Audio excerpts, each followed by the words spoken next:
I got 4:30. Good evening, ladies and gentlemen. We'll go ahead and start this meeting. Time now is 4:30. First call to order is we have to pledge allegiance to the all right. The flag's right down there. I pledge allegiance to the flag of the United States of America and to the republic for which it stands, one nation, under God, indivisible, with liberty and justice for all. At this time, we have 4 council members present, 1 not present. And the first item on the agenda, and the only item on the agenda, is to talk with the Maine DOT and the decision for 4-way stop down the hill. Could you introduce yourself, gentlemen? Sure. My name is Dave Allen. I'm the region engineer for the Mid-Coast area. Next to me is Dennis Emity. He is a safety engineer with our safety office. What's your official title, Dennis? State Highway Safety Engineer. And Darrell Bells, who is the Region 2 Traffic Engineer. With this, as I said, I'm going to talk briefly about the intersection of Route 23 and Old County Road, or Fairfield, and Old County, Gagney. I wish we got 4 different roads coming in there. With that, just as a brief history, the town contacted us with concerns about this intersection. That's how we first started looking at it.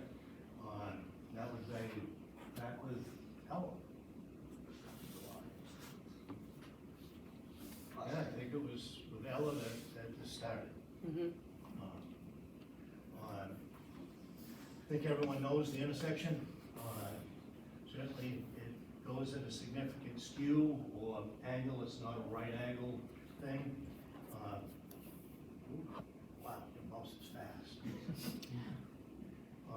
There's a fairly good downgrade here. With that, certainly when we looked at it, there were a number of safety problems done. The type of crash, the severity of crash, limited sight distance, the skew of the intersection, the approach grade, were all factors in safety there.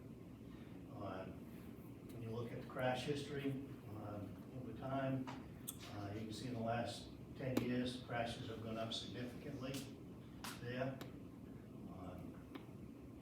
It's been a high crash location since 2018.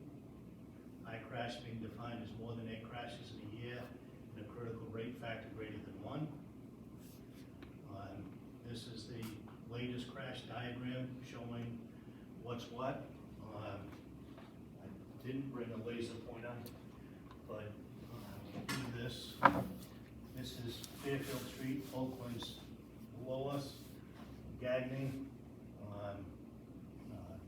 heading towards Oakland and County Road. So the grade or the hill would be here.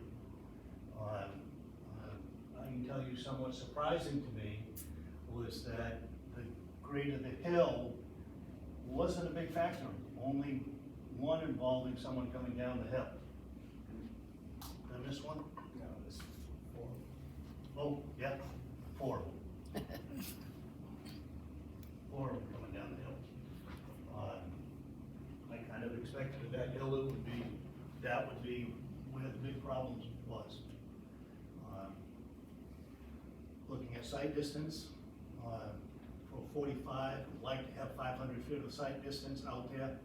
You can see we've got 400 feet looking one way, 440 looking the other. Go around to the Gagney side, 445, 476. So we're short on sight distance out there as well.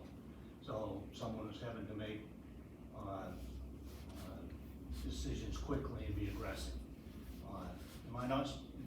Do I need to speak louder? No, I'm fine. Oh, all right. No, Well, if you're helping your ears, that's a sign to talk up, Dave. I have it. Certainly, this is just the average daily trips.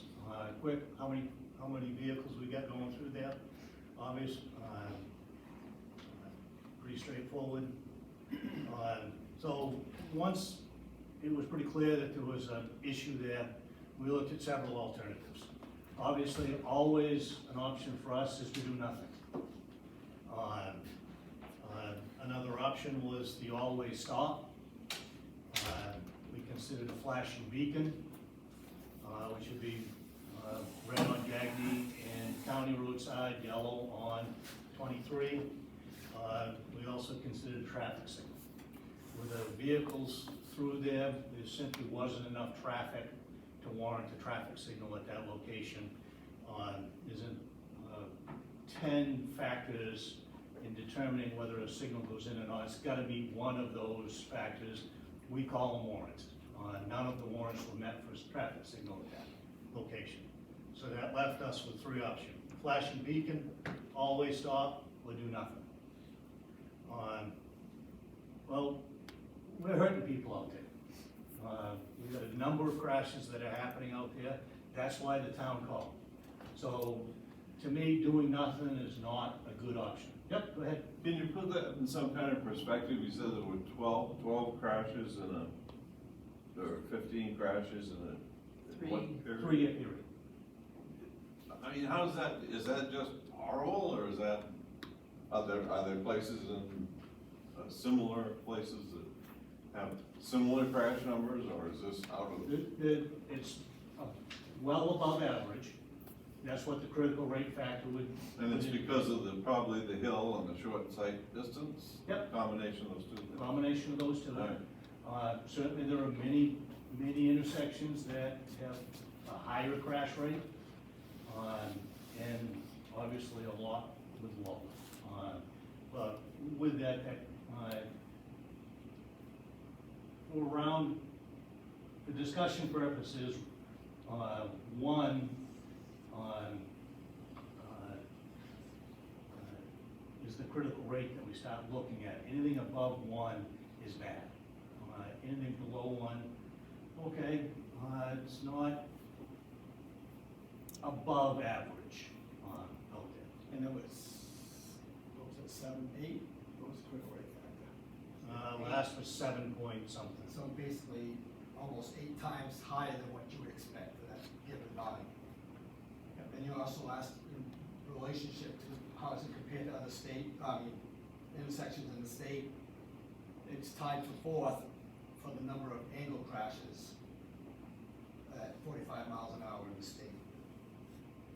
So angle crashes are T-bones. So those others that are more troublesome than ours have a 4-way stop, or they may have something else because they have more traffic. If we had more traffic, we'd have something different than a 4-way stop. Is that fair to say? Would need significantly more traffic to have a traffic signal there, but yeah, that's certainly an option. Certainly if we went down to Route 1 in Damariscotta at Biscaya Road, that's getting a full-blown roundabout at $6 million. We're down, okay, $4.5 million. Certainly there are other intersections that would be getting a traffic signal. Those, depending on the islands and whatnot, we'll say, let's say 400,000 for a traffic signal. Again, that wasn't warranted there. And I'll go ahead and forward a slide that does get into costs here. An always stop at this location is going to cost us about 20, and an overhead beacon would be about 130. With that, with the always beacon, the town would be responsible to pay the power bill and maintenance on that. With the always stop and the solar, there is no power bill. And we pick up the maintenance on the flashing signs. Certainly with that, understand that as time progresses, all the flashing signs may not say. If 3 years from now one of them dies, we may replace it with a static, where we don't have to bring as much attention to it once it's well established. think we had a question. Yeah, years ago, they had plans on rebuilding that whole section down through 23. Is that still on the books to do in the plans? It is, No current plan out there. because actually, there probably wouldn't be any accidents there if everybody obeyed the 35-mile-an-hour speed limit before you get to the hill, and they stopped running the speeds, the stop sign. The stop sign is still gonna be run. I mean, that's human nature. Certainly the legal speed limit out there is 45. 35 up over the hill. No, 45. There's an advisory sign. That's what that is? Yellow sign. That's just advisory? Yeah, yellow warning telling you. Well, they're not taking that, so maybe just dropping the regular 45 down to 35 would help. We're doing that. Good. Go ahead. I went by there today, this afternoon, before I came down here, and I noticed no effort made, and I guess you just said it to us because of the price. There's no effort made to put even a flashing yellow light up there because there's no pole on the other side of the road to hold a cable, to hold that light. So I guess you're not putting the flashing light up there anyway. When we went through the cost benefit, things, the all-way stop was the one that went out. As you can see, in terms of cost, what it's gonna cost and what it's gonna benefit, we got 45 to 1. So for every dollar we're spending out there, we're getting $45 of benefit. And the other thing to really back up with this demonstration. Back me up. All right. I'm sorry, I have to talk with my hands and I like to walk too. An overhead beacon would be expected to reduce crashes by 5% out there. An all-way stop, total crash reduction of 82%, injury crash reduction of 87%. So the all-way stop is far more effective in reducing crashes and reducing injury crashes. Might someone still run the stop sign? Absolutely. Hopefully the person that runs the stop sign is only gonna get struck by someone who's just starting out or striking someone that's just starting out. So then the severity of crashes should be going down significantly.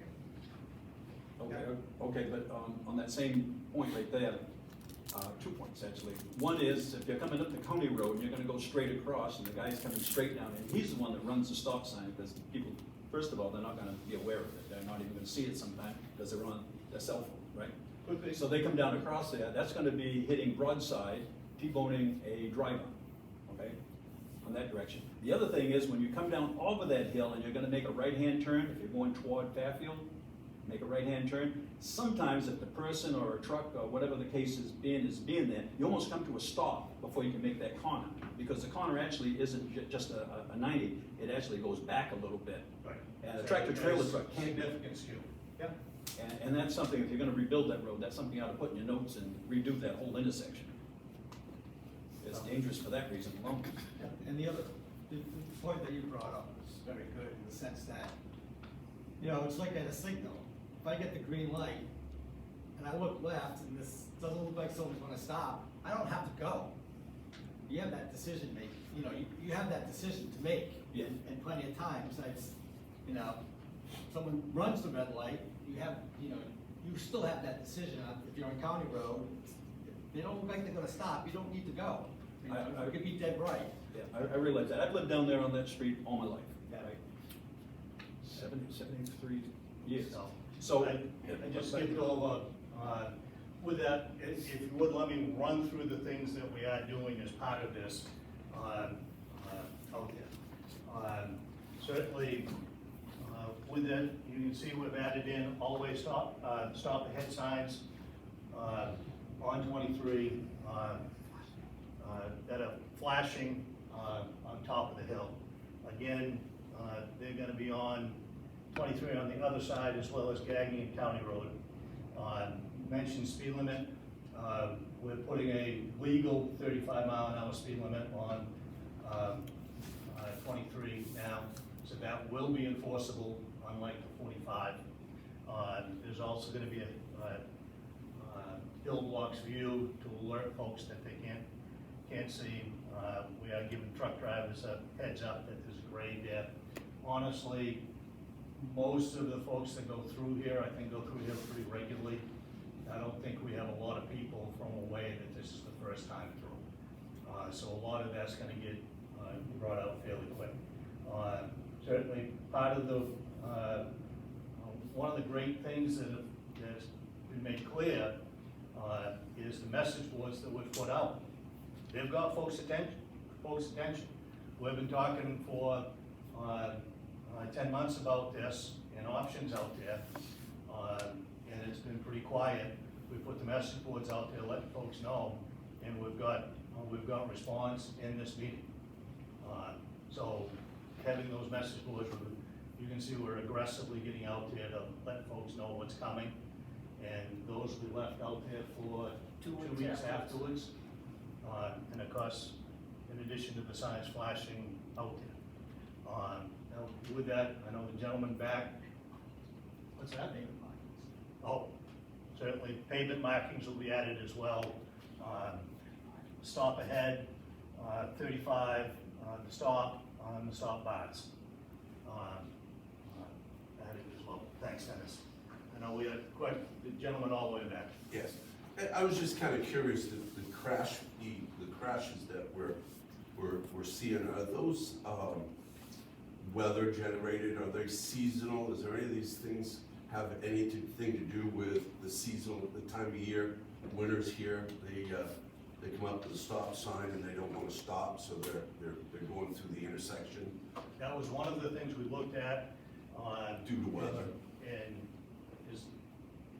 is that slide on? No, yes, it is. So it's just a matter of letting Dennis find that slide. We actually had a The other much question. longer presentation that we shared with the city earlier. And that is in fact out there. Weather conditions, of the crashes there, 20 were clear, 3 cloudy, 3 rain, 2 snow. And the surface conditions, 21 dry, 4 snow, 3 wet. So certainly, I would argue that the snow could have absolutely been a factor in 4 out there.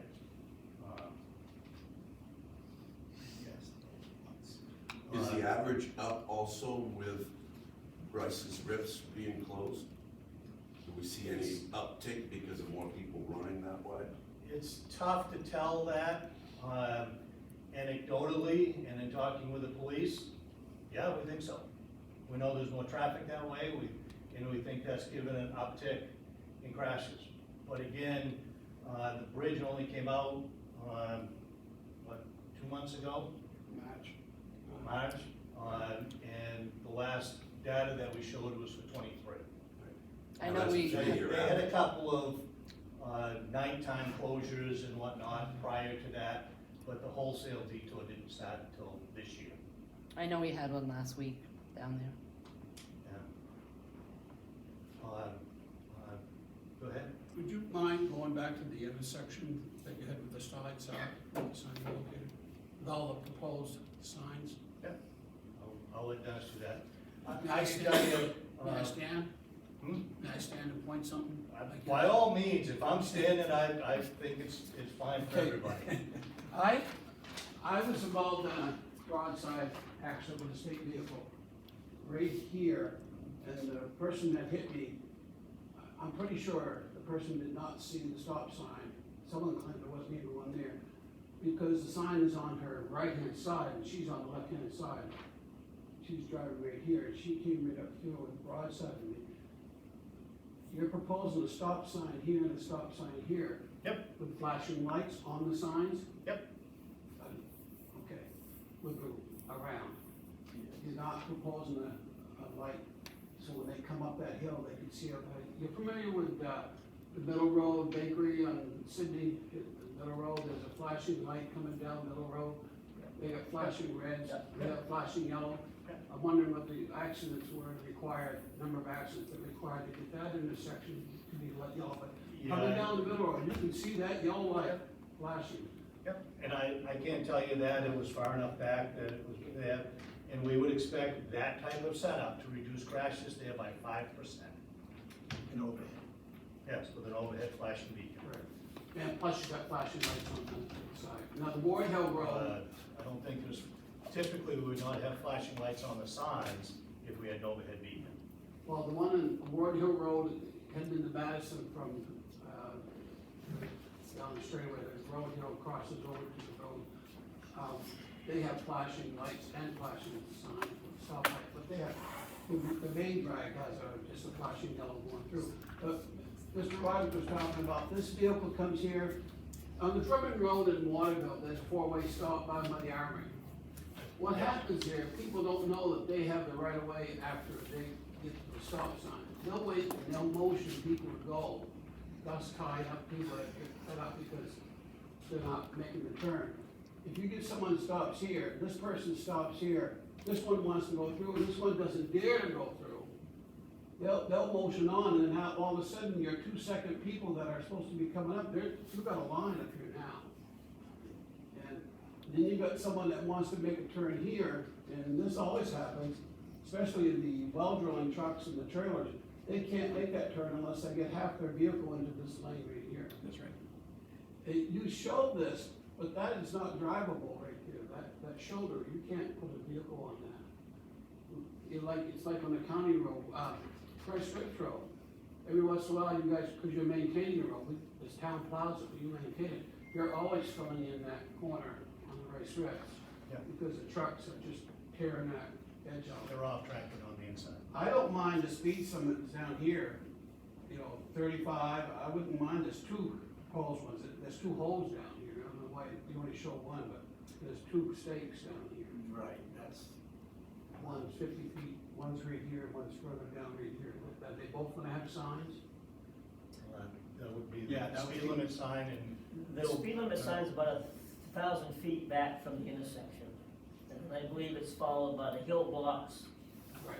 The hill blocks, And then you got a stop sign here, Yeah. so from here to here, we don't know that there's a stop until we get down to here. Yeah, there's a stop ahead. right there's there. a stop ahead on the left-hand side as That well. boat will be flashing. That's the pavement. On the left-hand side, Yeah. Yes. well, we got the map on the wrong way, sorry. This is coming up over the hill, so this is a flashing stop ahead, this is a flashing stop ahead. And you were saying there's two posts before, there's a speed limit, then a hill blocks view sign, and a truck sign, and then we're gonna have pavement markings being 35-mile-an-hour pavement marking as well as stop Okay, ahead. so this is Ronnie Button's place, this is Ronnie Button's farm, this is Biles' place, so we don't see the Dolans, and we don't see our place down here. But further down here, I didn't mind that you guys were gonna put slow the traffic down. But I got a fear we're gonna get rear-ended, and we're gonna hear a lot of Jake brakes come winter time, or we're gonna hear trucks gonna stop here, and then they won't be able to come up the hill. Because they come up through the hill, they're in third, fourth gear to get up to the top of the hill. Because when they're coming down over the hill, they're using the Jake brakes to slow down, coming down over the hill. I'm just concerned that we're gonna get rear-ended, we're gonna have people, I'm really concerned now that we're not even gonna see a flashing light, because that lady that hit me, I know she did not see that sign. It will be on that approach from the county road. Down here. Yeah, you get double stop, this will be a flashing stop ahead. Right, that's just before Wayne, Mr. Weeks out. With a flashing, flashing stop ahead and then a flashing stop on the right side. Right. I don't have a problem, both of those sides getting flashing lights and stuff, but they don't have anything now, just a stop sign. Well, should be a flashing sign on top of both of those now, as one of the interim things that we did, with the town express concerns, is we put some solar assisted battery powered lights on top of those signs. So, the town, Because it was gonna take a little bit of time to do this. One of the things that Dennis hates about me is once there's a good solution done to make an intersection safer, I want it to happen now. And the state doesn't do anything now. So Dennis hates it because I'm pushing him to go faster all the time. And we did that's why we went out there and put the flashing lights on in between, is to try to improve the safety from the time when we identified what was going on until that. So, I guess as a citizen of Oakland, and I know enough to be dangerous for town councils, because I've been on a few meetings and committees. I didn't think the town even talked about financing, because they weren't even on the agenda, because they didn't even think they were gonna be financing a flashing red light or a flashing light at all. I thought they were just gonna be dealing with stop signs on just this road and this road, and yellow and warning lights on this road, on Fairview Street. Would they start talking about, you mentioned that it's gonna be town's responsibility to keep the If we were to flashing do light. if we were to do an overhead beacon, that would be the town's Just a responsibility. flashing beacon light, no matter what color it is. Yeah, that would be the town's But responsibility I to don't pay think for the that. town was, maybe I'm wrong, maybe you guys do have on your agenda that you talk about it? The long and short of it is, that didn't meet cost benefit, so it wasn't put forward. Wasn't put forward. It would be at least 3 years out, and 6 times the cost. With this is going in, Monday, with no cost to the town. So you're right, I would expect the town didn't talk about finances on that. Because I didn't get that presentation to them. Okay. Yeah. Well, we had made this presentation in its long form available way back in probably February? February. No, November 23rd is when we met. Oh. And I think it was brought up in December when the town, and when we looked back through the meetings. But I'll be honest with you, it was a long presentation. So you may not, many of the council members may not have been all the way through it. We cut it down a lot to get to this. Just 2 minutes, I'd just like to point something out here. I know you're not gonna rebuild this anymore, that's what you said. But if you could come up, during the wintertime, this even gets worse. This right here isn't really passable. And we've got well-building trucks, they're pretty good size. They're gonna come down here and turn, they have to go across that line. This part of the road can be extended out somewhat, so the intersection kind of takes a little bit of a different turn. And this part right here can be made, cut into, and just a thought. You In the connect future. to the internet now. Can you try to pull up a map viewer on your phone? What priority road this is? So, I may have an option there to partner with the town on one of the things that we have, and we have actually been talking to the town on another section of Route 23, is a municipal partnership initiative, where we can spend up to $1.5 million. It would be a 50-50 split with the town and the state on improvements. Certainly intersection improvements could be one of those things. Rebuilding the approaches on Gagney and County could be done. Again, we've been looking at this section of 23 over here that's Water really Street. kind of hurting, and in particular needs some love for drainage and pedestrian facilities. We have been actively talking to the town about that section, but this intersection would be a possibility as well. Certainly, I would not rule that out. I've got to think if this section of 23 qualified, that would as well. But Daryl's trying to look that up on his phone, and that's honestly tough. Being problematic, but Yeah. we'll see what we can do here. Just a comment, pardon me, I'm a newbie in the neighborhood there in the last couple of years, but I defer to my neighbors who've been there for a few years longer. But my first reaction when I heard about it was simply the concern of going down the hill and stopping at that intersection. Now, I know safety people would know and have statistics on this, but my first reaction was, it's gonna be a concern of being able to stop even on being aware of it? Is that, I'm sure you must have factored that in. That's always a factor when we have a stop on a grade like this. And when we look at it overall, obviously you're gonna start to stop well back at the top of the hill if you know about it, which is why we would have the advanced signs well back. And with that, even though this is Maine and we have some nasty winter weather, the incidences that we have where you have problems stopping on the road are really pretty small, even here in Maine. I was surprised that, Pardon me, but I was surprised about less than 20 days this year, so 20 out of 360. Well, first of all, I thank you guys for working on this, number one. It's good that it's being worked on.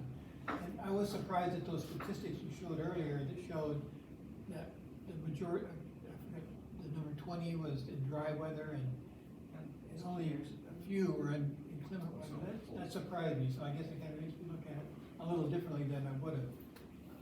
So, thank you for that.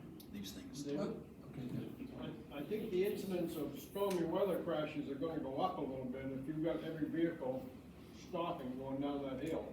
Right now, they don't have to. And also, the people that are coming south on 23, big trucks are gonna have to stop, start out again, and shift and get moving again up that hill, which is gonna bother the neighbors, I would think. That truck roaring up that hill all the time, and they truck steady on that road night and day. Sappy is hauling paper back and forth, or Marston Road, night and day, all night long. And so there's gonna be big, heavily loaded trucks stopping there, shifting and gunning it to try to get back up to speed up over that hill. And I don't know if you took that into consideration or not with this intersection, but it's gonna be a problem, I think, with the neighbors out there.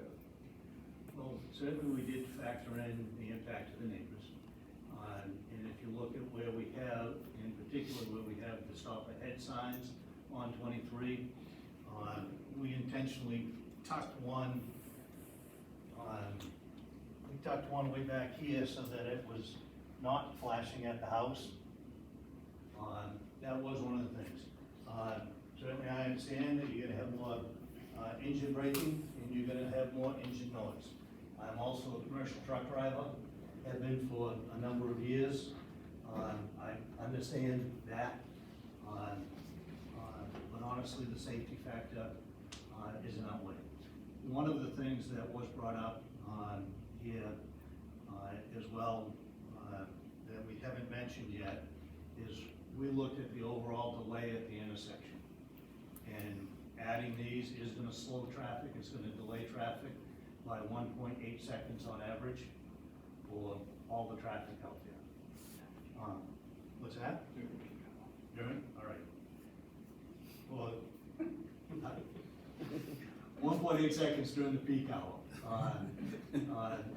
And that's a factor as well, but honestly, I'm not willing to take a call from someone on, why did you had a solution, why did you not implement it? And my child got hurt. It's just not a call I'm comfortable answering. How long do you think it's gonna be when a heavy loaded truck stops, coming south, stopped at the stop sign, he's gonna be there 1.8 seconds, you say? How long is it gonna be before he gets to the top of that hill and can get up to speed again?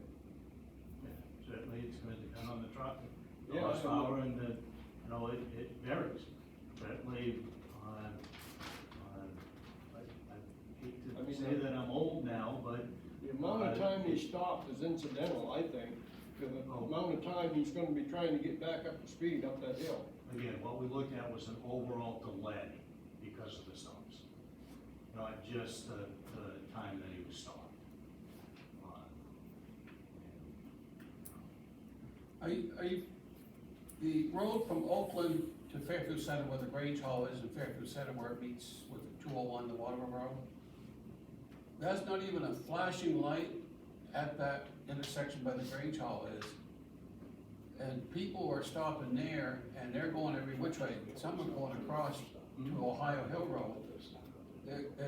I would think there would be lights there more than there would be here on Route 27 on the straightaway. I don't have a problem with there being a slowdown, but keep the right of way on Route 27. I've never heard of a major route like this having a stop sign in the middle of the country. I see it happening in town, like right here at the fire station, or maybe down at the end of, where the Grange Hall is in Fairfield Center. But I've never, even on the roads that I drive on, when I was driving for the state for 30 years, I never had a major route like this have a stop sign right in the middle of on that major road. Not in defense of anybody, but the intersection by the Grange Hall, you actually have to come to a turn and Exactly. stop. Right. And the intersection isn't directly across, it's actually up, so you have to go like this. Oh, yeah. You have to almost, you gotta stop. You gotta stop. Yeah, but it purposely makes you stop because you have to make a turn. It- It's it not a is- straight thorough. Well, I agree with you. I'm just saying that there's no lights there. There's Right, but it's a little bit different, it's forcing you to slow down because you have to turn. Right, and that was my idea there, if you turn that on the county road, if you bear more to the right, you're gonna have to come to a stop, because it's not really gonna be straight across. You're still gonna have to make a turn there, but you're gonna have to go so on the other side. That's another story, and it's an expense, and Really adding is, the driver would actually kind of chicane through there, out there. That's one of the techniques that we use in other places to slow drivers, on a high-speed road coming into, some of the things like this. Certainly, there haven't been a lot of all-way stops, in years past. In the last 5 years, we've rolled out quite a number of them. And quite a number on roads that are much, much busier than this. The one in Casco comes to mind. I bet we have 2 to 3 times traffic in Casco. Yeah, that's, actually at the intersection of 2 state roads, 11 and 21. You mentioned the 2-second or the 1 second. I've heard the 2-second rule before when you go, it's 1 car length at 10 miles, 2 car lengths at 20, and then after that, you can't predict it, so you do the 2-second or the 2 seconds from a stationary item, your vehicle should be that far away. I practice that just by keeping my foot off the accelerator when I get cars coming up here, especially if I see their taillights come on. But in this case here, you're saying less than 2 seconds that they got a chance to get through. Well, some of these cars are like tailgates. The overall delay of traffic going through. So we average, all the vehicles going through now, those that are passing straight through, at 45, those that are coming up, stopping on County or Cagney, we're averaging the delay of all of those, both currently and what the average delay is afterwards. And that's where an increase of 1.8 seconds is. So the average person going through that intersection is gonna be delayed by an additional 1.8 seconds. Right. And that, certainly the folks that are on 23 going straight through the intersection, that's gonna be longer, than those, that would, traveling on County now. Those guys will actually get through a little bit quicker than they do today. Different from the 2-second rule that you live by, and I'll be honest, I reviewed enough bad crashes, I'm 3 to 4. Well, my concern is here, there's gonna be someone that is so used to stopping and waiting, they're not even gonna realize, or maybe they're so old, they don't understand that they have the right of way. If the 2 cars come, the one on the right has the right of way. Well, they're gonna know which person's on the right to have the right of way to take it. So no one's gonna dare to go sometime, or someone motions, and then they take so long to motion, they just take off anyway, and then they get cross-eyed. Hopefully everybody that's got their license in Maine, does understand that at an all-way stop. The first one is the first one to go. If you arrive at the same time as the one on the right, that has the right of way. Honestly, in Maine, I've never found that to be a problem. If I arrive at the same point, I look at the driver and one of us waves the other one on, and it just doesn't become a factor out there, in my opinion. Maine, we're kind. My only concern with the intersection, I mean, you guys do your work, you studied it forever, and you know the state, but coming down grade in bad weather, you're gonna, I don't know if you'll have big crashes, but you'll definitely have some slide-offs. Just because the pitch is a slight pitch to the road, which is gonna be an advantage, because if they do slide, they're gonna slide into the bucket brush and not into the intersection. That's where I see most of the problem. I was a cop in this town for 28 years, and the people that got in accidents generally were not people that lived here. They were from away and just didn't know. That's what, we actually have, Route 69 and 202 up in, 69, 202 Carmel, I think. Carmel. There's even a steeper grade. And I looked at the crashes to see how many people slid off during, and what, it's hardly any. You know, I think. Would you even be notified, they wouldn't even do a crash report if it's a slide off, right? If there's less than 1,000 or now $2,000 worth of damage, it wouldn't even. Or any person watching. So yeah, they could slide off, their body gets pulled out, pulls it back out, no damage to the vehicle, yeah. And, The true test is time. Is this just gonna be cast in stone, or is this, if it doesn't work out, we can go back to the way it is now? Do you have anything set up with this? Is this a temporary we monitor. trial? We monitor all our intersections. We're considering this permanent, but certainly if it doesn't work, we're back on looking at it, this type of thing. Yeah. I can tell you, we've done one intersection where these gentlemen live.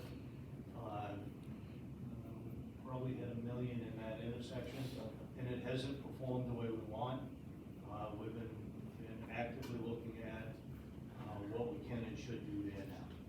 So, yeah, if accidents stay the same or whatnot, we're gonna be back.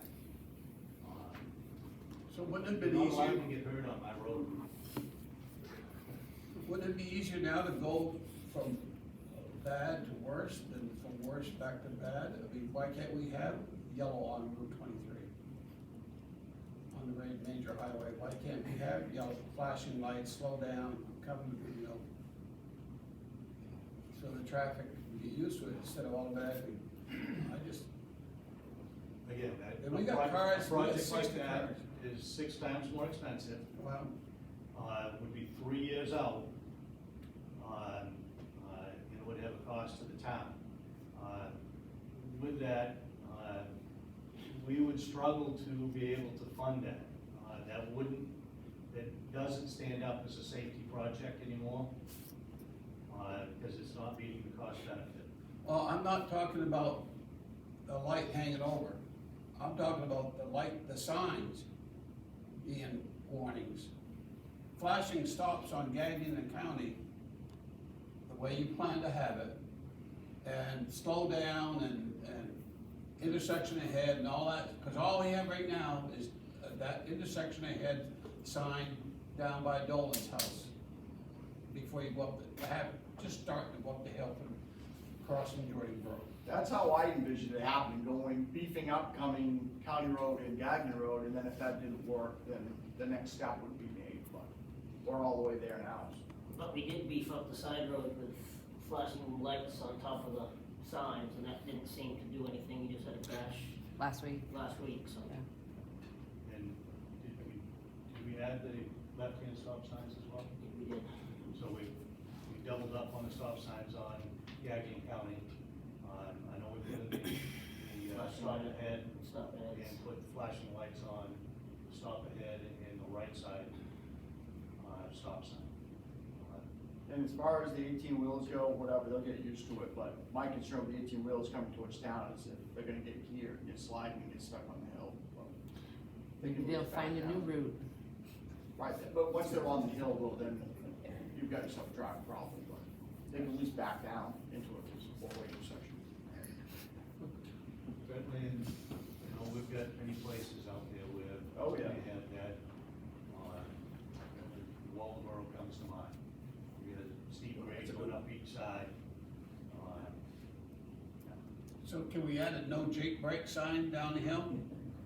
Well, you're talking to the right people today, because, the department, we consider engine brakes a safety feature, so we do not put them up on any of our roads.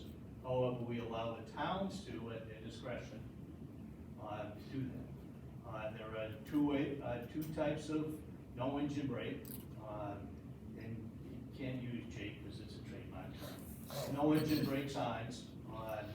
If the council would like to pass a ordinance prohibiting engine brakes, and be prepared to enforce that, they can certainly do that and have a black on white sign out there, and obviously in both directions. Alternatively, they can choose to put up no engine brake warning signs, black on yellow signs, and like the advisory, that's basically saying, we recommend you not use engine brakes, please slow down, please don't do it. But if someone does it,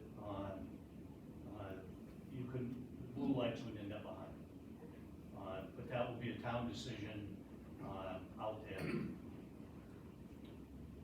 One more question. You said you're gonna go from 45 to 35, so the 45 is gonna go away. Whereabouts are you gonna post the 35-mile-an-hour speed limit going toward Fairfield? Approximately 1,000 feet south of the intersection. Yeah, and north of the intersection. And north of the intersection.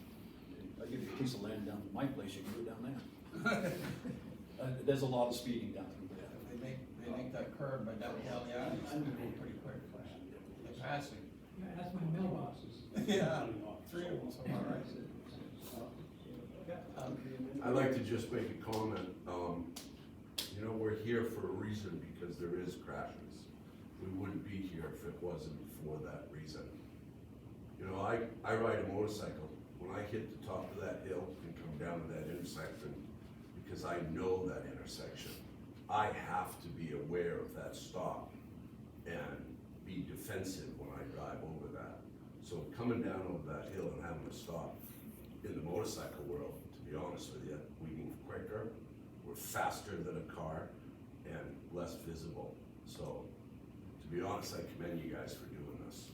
May not be a good idea to a lot of the homeowners around there, but ultimately, it could save some lives. That's all I need to say. Any more questions? Seeing none. Gentlemen, thank you for all your time. Thank you, tonight, thanks for giving us a heads up, appreciate it. See how it works, right? We'll put the police down there to have a presence. See what it looks like. Yeah. We'll be there Monday morning at, Park one of the 7 police o'clock. cars that don't work in my yard, Kelly. Park one of the police cars that don't work in my yard. David, you have a motion? I make a motion You to got adjourn. plenty of them. All in favor? How do I go about? Got it, Kelly, we're adjourned. Adjourned, yeah.